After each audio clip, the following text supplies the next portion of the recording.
Kuiha cabinet ehinguze endembo okunyura muguha ahagati ya Mbarara City na Mbarara District katandika ahabwe enshonga yoratwara ebizimbe. Enyumaho abambarara district bakahinguza ekiteeso ekyo kumashana na Mbarara City kucyakubaho bagezaho kufurikira mu bizimbe bya Kamukuzi ekigemeserize Minister Raphael Magezi kubitahamu. Nk'ekitari kya burijo orukiko oru barukikire aheru ya Mbarara City na District n'ekigendererwa cyo kumaraho obutikirizana ahambaje zombi ekihendire kiremire. Konka twikirizana ngu kugahati kusya obuminister hereza guidelines city na district naija kusigara nekorera Kamukuzi na city erukorera wayo.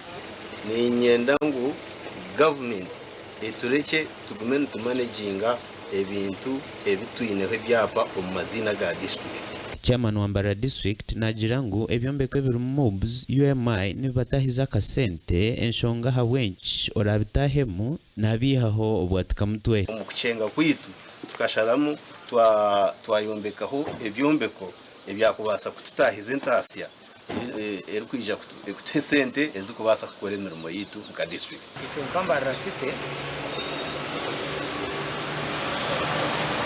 twine mu rugwe bitu kureka cyango ekindi kwenda kugambira abantu baretse kutekateka ngo ekibara kutekateka nicyo kiri gukora.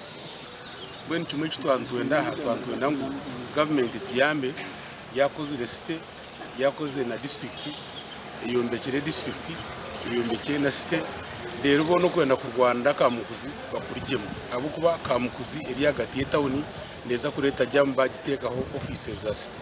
Akakiiko akaronzire akaruha abantu 12 kurwo mu mbazona nikija gukora report owa Minister Raphael Magezi konko yangire kugambira ha kamera ahabwa TV West and Adolf Ayureka.